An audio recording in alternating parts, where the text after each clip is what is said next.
முதலில் ஒரு வந்து சேர்ந்தால் என்ற ஒரு சிறு கவிதையை எழுதினேன்.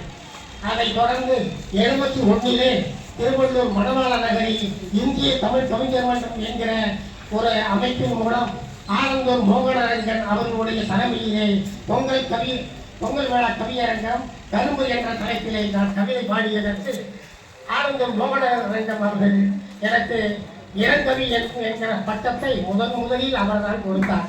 அன்று தொடங்கி இன்று வரையில் தமிழ் எங்கெல்லாம் பேசப்படுகிறதோ, எனக்கு ஒன்றும் தமிழ் தெரியாது, இது இருந்தாலும் தெரிந்த வரைக்கும் நான் சொல்லுவேன், தெரியாததை உங்களிடம் இருந்து நான் கற்றுக்கொண்டு போவேன். இதுதான் என்னுடைய தாரகம், என்னுடைய கொள்கையாக வைத்திருக்கிறேன். ஆகவே அதை தொடர்ந்து இன்றைக்கு சிறியவர்கள் கூட தலைமை தாங்கினால் அவர்கள் தலைமையிலே நான் கவிதை சொல்லிவிட்டு போகிறேன். பல பட்டிமன்றங்கள் பேசியிருக்கிறேன், பல கருத்தரங்குகளில் பேசியிருக்கிறேன், நாடகங்களுக்கு வசனம் பாடல்கள் எழுதியிருக்கிறேன், ஒரு திரைப்படத்துக்கு பாடல் எழுதினேன். அந்த திரைப்படம் பாதியில் நின்று விட்டது. ஆகவே எத்தனையோ சம்பவங்கள் சொல்லிக்கொண்டே போகிறார்.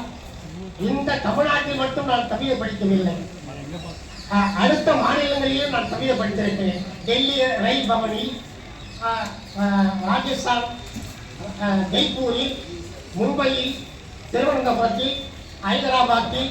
அது எப்படி படித்தேன் என்று கேட்டால் நான் சொல்கிறேன். தொழிற்சங்கத்தில் நான் இருந்தபோது பெரும்பாலும் நான் திராவிட முன்னேற்ற கழகத்தை சார்ந்தவன் என்பவனாக இருக்கலாம். ஆனால் அடிப்படையில் நான் கம்யூனிஸ்ட் கொள்கையை சேர்ந்தவன்.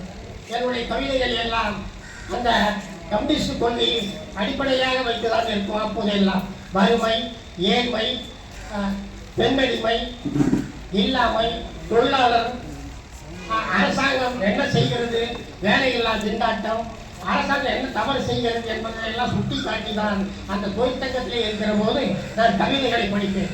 இந்திக்காரன் இந்தியை படிப்பார், தெலுங்குக்காரன் தெலுங்கில் படிப்பார், மலையாளத்தை படிப்பார், தமிழன் என்னை கூப்பிட்டு என்னுடைய செயலாளர் அவர்கள் தமிழில் கவிதை படி என்று சொல்லுவார்கள்.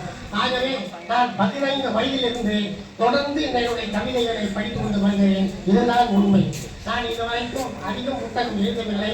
5 புத்தகமும் ஒரு வலைதளத்தில் 10 பாட்டும் இப்பொழுது ஓடிக்கொண்டிருக்கிறது என்பதை சொல்லி, இன்னும் எத்தனையோ செய்திகள். ரயில்வே முத்தம மன்றத்தில் நான் ரயில்வேயில் 36 ஆண்டுகள் பணியாற்றிய பின்னால் அந்த 22 ஆண்டுகள் ரயில்வே துறை முத்தம மன்றத்தில் உறுப்பினராக நான் பணியாற்றியிருக்கிறேன். சின்ன நாடகங்களில் பாட்டு எழுதியிருக்கிறேன், வசனம் எழுதியிருக்கிறேன். தொடர்ந்து எத்தனையோ நிகழ்ச்சிகளில் பெரிய தலைவர்கள் எல்லாம் சந்தித்து பேசியவர், தொழிற்சங்க தலைவர்கள் எல்லாம் சந்தித்து பேசியிருப்பவர். ஆகவே